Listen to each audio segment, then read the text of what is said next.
नमस्कार मैत्रिणींनो, आपण आज मुळ्याच्या पानांची भाजी करणार आहोत. असे धुवून घेतले, छान मिठाच्या पाण्यातून काढून घेतले त्यांना आणि चांगले बारीक कापून घेतलेले आहेत.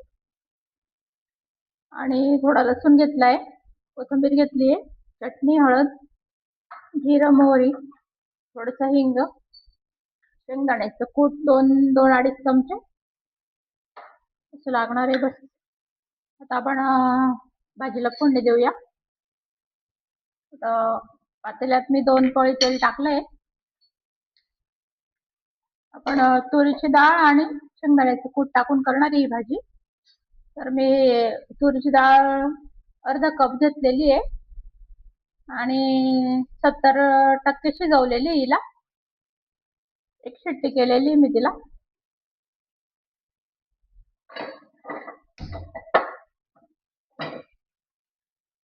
आता जिरं मोहरी टाकू आपण याच्यात. लसूण आहे ठेचलेले.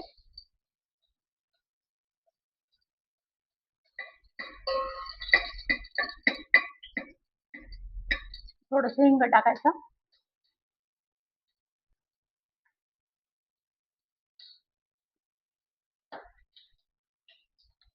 नंतर गॅस बंद करून द्यायचा.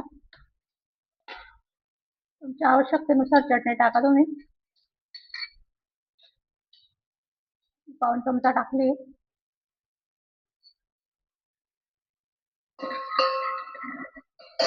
शेंगदाण्याचं कूट टाकून द्यायचं. कोथिंबीर टाकून द्यायची.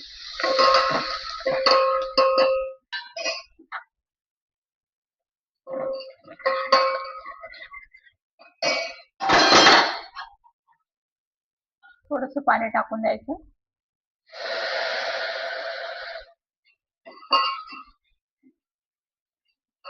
म्हणजे चटणी जळणार नाही.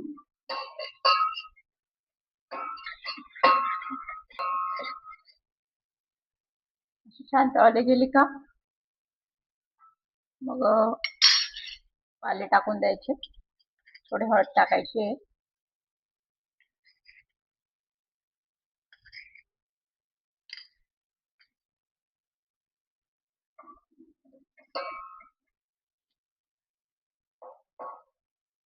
आता मुळ्याचे पत्ते टाकून द्यायचे.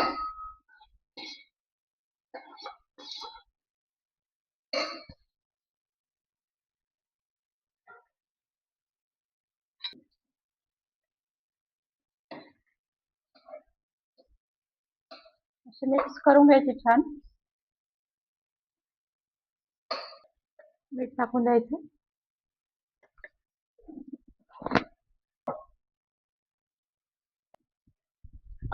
त्याच्यावर 1 मिनिट झाकण ठेवून द्यायचं.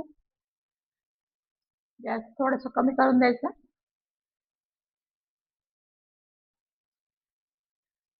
आता आपण शिजायला पाणी टाकून देऊ. थोडीशी कलचून घेतली मी तिला 1 मिनिट.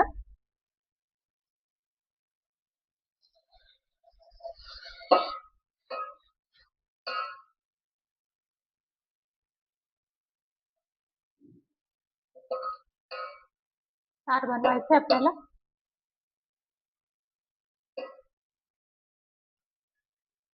आता हे पाणी उकळून गेलंय सार.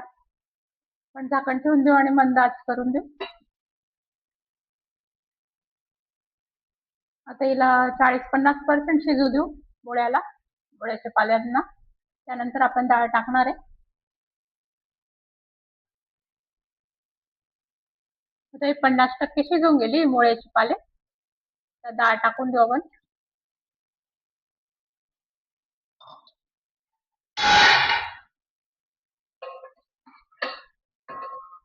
दोघं एकत्र बरोबर शिजून जातील ते.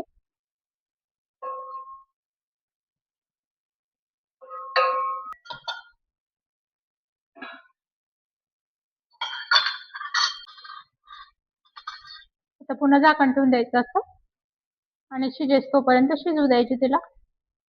आता काय जास्त वेळ लागणार नाही तिला. आज 3-4 मिनिटं लागले. आता आणखी 3-4 मिनिटात होऊन जाईल ती.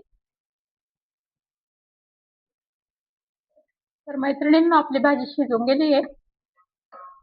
3-4 मिनिटात शिजली ती पुन्हा अशा पद्धतीने झालेली ती. अशा प्रकारे बनवली तर छान लागते ही भाजी.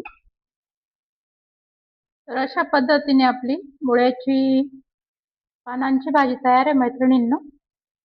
इथे आपला व्हिडिओ समाप्त झालेला आहे. Thank you.